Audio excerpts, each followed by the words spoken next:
নমস্কার, আমি মনোজ, রোজিতা টিভি। এখনো পর্যন্ত এসআইআর নিয়ে হইচই অবস্থা। আজকে কলকাতায় তৃণমূল সরকারের নেতা যারা আছে, মুখ্যমন্ত্রী যিনি আছেন, তিনি পথে নেমেছেন। কেন পথে নেমেছেন? এসআইআরকে রুখবেন সেই অনেক দিন ধরে তো বলে আসছেন, আমি থাকতে এসআইআর হবে না, আমি থাকতে এসআইআর হবে না। হচ্ছে কেন? আটকাতে তো পারলেন না। আপনি কিচ্ছু পারবেন না। আপনি একটা জিনিস পারবেন, আপনার নেতাদের মন্ত্রীদের দিয়ে চুরি করাতে পারবেন। 26,000 চাকরি চুরি করেছেন, গেল। বালি চুরি করতে সাহায্য করেছেন, কয়লা চুরি করতে সাহায্য করেছেন, কি না করেছেন আপনি সব জানেন। আপনি এই রাজ্যের মুখ্যমন্ত্রী, আপনার মিনিস্টার কি করছে আপনি জানেন না? আপনি জানেন, কিন্তু জেনেও আপনি চুপচাপ থাকছেন। আপনি জেনেও চুপচাপ থাকছেন। থাকার কারণটা সবাই বুঝতে পারছে, কেন আপনি চুপচাপ আছেন। আপনি কি করেছেন? রাজ্যের উন্নতি করেছেন? বরঞ্চ অবনতি করেছেন। কৃষকদের ক্ষতি করেছেন, শ্রমিকদের ক্ষতি করেছেন, শিক্ষিত ছেলে মেয়েদের জীবন নষ্ট করেছেন। পশ্চিমবাংলার খেটে খাওয়া মেহনতি মানুষদের অবস্থা শোচনীয় করে দিয়েছেন। শিল্প আনতে পেরেছেন? কোনো নতুন কল কারখানা খুলতে পেরেছেন? চাকরি দিয়েছেন যারা অযোগ্য, যারা পরীক্ষায় দেয়নি, র্যাঙ্ক জাম্প করে চাকরি দিয়েছেন। এগুলো উন্নয়ন করেছেন?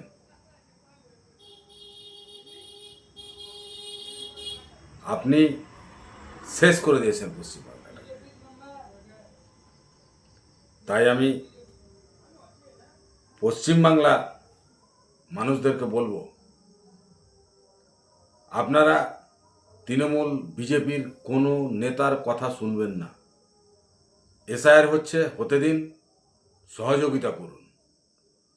আপনাদেরকে সহযোগিতা করার জন্য, ফর্ম ফিল আপ করার জন্য যাবতীয় কিছু যদি জানার থাকে, লাল ঝান্ডার যারা নেতা আছে, কর্মী আছে, তারা আপনাদের পাশে আছে। রেড ভলান্টিয়ার, লাল ঝান্ডা, তারা আপনাদের পাশে আছে। এসএফআইয়ের ছেলেমেয়েরা আপনাদের পাশে আছে। ডিওয়াইএফআই এর ছেলেমেয়েরা আপনাদের পাশে আছে। চিন্তা করার কিছু নেই। সমস্যা হবে তাদেরকে বলবেন, তারা সলভ করে দেওয়ার চেষ্টা করবে। শিল্প আনতে পারলো না, কোনো নতুন কলকারখানা আনতে পারলো না, শুধু মদের লাইসেন্স দিচ্ছে আর মদ বিক্রি করছে। যে মদ খেয়ে সংসারে মানুষের অশান্তি। লক্ষ্মীর ভাণ্ডার দিচ্ছেন, কার টাকা দিচ্ছেন? আমাদের ট্যাক্সের টাকাই দিচ্ছেন। আমি পশ্চিমবাংলার মানুষকে বলবো, ওই লক্ষ্মীর ভাণ্ডার, রূপশ্রী, যত প্রকল্প আছে সব আপনাদের টাকা আপনাদেরকে ফেরত দিচ্ছে আস্তে আস্তে, আর একদিক দিয়ে টাকা লুটপাট করছে। দেখুন, যে মানুষ বিড়ি খাওয়ার পয়সা ছিল না, দেখবেন 4 চাকায় ঘুরে বেড়াচ্ছে, টিএমসির মেম্বার হয়েছে, প্রধান হয়েছে। তাদের তো কিছুই ছিল না, এত টাকা এলো থেকে? আপনার আমার সাধারণ মানুষের হকের টাকা তারা খেয়ে বসে আছে। তাই বলবো, পশ্চিমবাংলার মানুষদেরকে আমি বারংবার বলবো, আপনারা সুন্দরভাবে জীবনযাপন করতে গেলে, বাঁচতে গেলে, এই ধর্ম নিয়ে যারা রাজনীতি করছে বিজেপি আর তৃণমূল, তাদেরকে হটান। লাল ঝান্ডা কেন সরকারে? 34 বছর লাল ঝান্ডার সরকার ছিল, দেখেছেন প্রত্যেক বছর এসএসসি হয়েছে, টেট হয়েছে, যারা চাকরি পাওয়ার যোগ্য তারা চাকরি পেয়েছে। আর এই সরকারের আমলে দেখছেন যারা অযোগ্য তারা চাকরি করছে, যোগ্যরা ভিন রাজ্যে কাজ করার জন্য ছুটে যাচ্ছে। একটা যোগ্য ছেলে মেয়ের মা বাবা কত কষ্ট করে পড়াশোনা করিয়ে মানুষের মতো মানুষ করেছে ভিন রাজ্যে কাজ করার জন্য, চাকরি করার জন্য। কিন্তু চাকরিটা এই সরকার দিচ্ছে না। দিচ্ছে কাদের? অযোগ্য যারা টাকা দিচ্ছে তাদেরকে। দেখলেন তো, টাকা দিয়ে চাকরি পেয়েছে, 26,000 চাকরি গেল। প্রাইমারি স্কুলের চাকরি যারা পেয়েছে তাদের 6 তারিখে বোধহয় হাইকোর্টে হিয়ারিং আছে, সেদিন হয়তো চাকরি চলে যেতে পারে। উন্নয়ন তো এই রাজ্য সরকার করতে পারেনি, আরও মানুষের ক্ষতি করেছে। তাই ক্ষতি থেকে বাঁচতে গেলে যে 26-এ নির্বাচন আছে, এই নির্বাচনে সিপিএমের প্রার্থী যারা হবে তাদেরকে ভোট দিয়ে বিধানসভায় পাঠান, তাহলেই দেখবেন রাজ্যর রূপটাই পরিবর্তন হবে। দেনার পর দেনা, ধারের পর ধার করছে, খেলা মেলা এগুলো তো সব টাকা উড়াচ্ছে। বিজেপি কোথায় রাম মন্দির করছে, এই রাজ্যের মুখ্যমন্ত্রী আবার কোথায় জগন্নাথ মন্দির করেছে, সেখানে কোটি কোটি টাকা খরচ করছে। মন্দির করা কি সরকারের দায়িত্ব? মসজিদ করা কি সরকারের দায়িত্ব? মন্দির মসজিদ করবে সাধারণ মানুষ।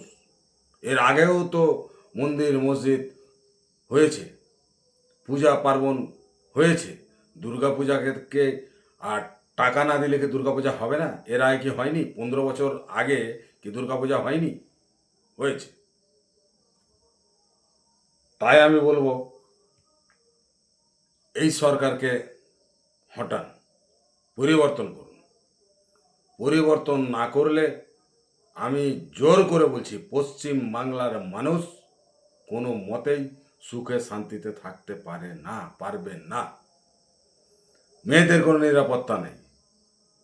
যেহেতু আমাদের পশ্চিমবাংলার মুখ্যমন্ত্রী একজন মহিলা, যে মেয়েদের নিরাপত্তা দিতে পারে না, সে কিসের মুখ্যমন্ত্রী? উনি আবার স্বাস্থ্যমন্ত্রী। হাসপাতালে ধর্ষণ হচ্ছে, রেপ হচ্ছে, মার্ডার হচ্ছে। কি মতো স্বাস্থ্যমন্ত্রী? উনি আবার পুলিশ মন্ত্রী। কি করছে কি হচ্ছে আপনারা তো দেখছেনই। বলুন তো, সবচাইতে ইলেকট্রিকের বিল আমাদের পশ্চিমবাংলায় বেশি কেন? কেন ইলেকট্রিকের বিল বেশি থাকবে? সব জায়গায় কম থাকবে, এখানে ইলেকট্রিকের বিলটা বেশি থাকবে। পেট্রোলের দাম সবচাইতে আমাদের পশ্চিমবাংলায় বেশি কেন? ভাবুন, চিন্তাভাবনা করুন, কোন সরকারকে আনলে পশ্চিমবাংলার সুদিন ফিরে আসবে। বিজেপিকে ভুল করেও ভোট দেবেন না, কারণ ওরা ধর্ম নিয়ে রাজনীতি করে। ওরা ধর্ম ছাড়া কিছু বুঝে না। উন্নয়ন হবে? কিসের উন্নয়ন হবে? যে শুভেন্দু অধিকারী এত ভাষণ মারে, সে তো চুরি করার মাস্টার মাইন্ড। ও যখন তৃণমূলে ছিল তখন প্রাইমারি স্কুলের চাকরিগুলো ওই তো শুরু করেছিল টাকা নেওয়ার। ও আবার এখন বড় বড় ভাষণ দিচ্ছে। তাই আমি বলবো আপনারা গভীর চিন্তা ভাবনা করে 26-এ যে ভোট আসছে, ওই ভোটে বামফ্রন্টের যারা প্রার্থী হবে তাদেরকে ভোট দিয়ে বিধানসভায় পাঠান, তাহলেই দেখবেন রাজ্যের সুদিন ফিরে আসবে। খেটে খাওয়া মেহনতি মানুষ, গরিব মানুষদের জন্য লড়াই কে করছে? লাল ঝান্ডা। কৃষকদের জন্য লড়াই কে করছে? লাল ঝান্ডা। ক্ষেত মজুরদের জন্য লড়াই কে করছে? লাল ঝান্ডা। লাল ঝান্ডার বিকল্প কোনো দল নেই। দেখবেন, ভাববেন, একটু মিলিয়ে দেখবেন, আপনারাই বুঝতে পারবেন লাল ঝান্ডা কোন দল। লাল ঝান্ডা সবাই করতে পারে না, দম থাকা দরকার। দম না থাকলে লাল ঝান্ডা করতে পারবে না। এখনো পর্যন্ত এই সরকারের ক্ষমতা হলো না যে লাল ঝান্ডার নেতারা যখন এমপি এমএলএ ছিল একটা চুরির সাথে যুক্ত এরকম প্রমাণ করতে পারেনি। আর দেখুন ওদের এই 15 বছরে দেখুন প্রাইম মিনিস্টার চুরির সাথে যুক্ত বলে তিহার জেলে। তিহার জেলে এখনো পার্থ চ্যাটার্জি তিহার জেলে আছে। কেন? তাই আমি বলবো আমার চ্যানেলটা সাবস্ক্রাইব করবেন। নতুন চ্যানেল খুলেছি, তারপর আমি বিভিন্ন ধরনের খবর আপনাদের কাছে পৌঁছে দেওয়ার চেষ্টা করব।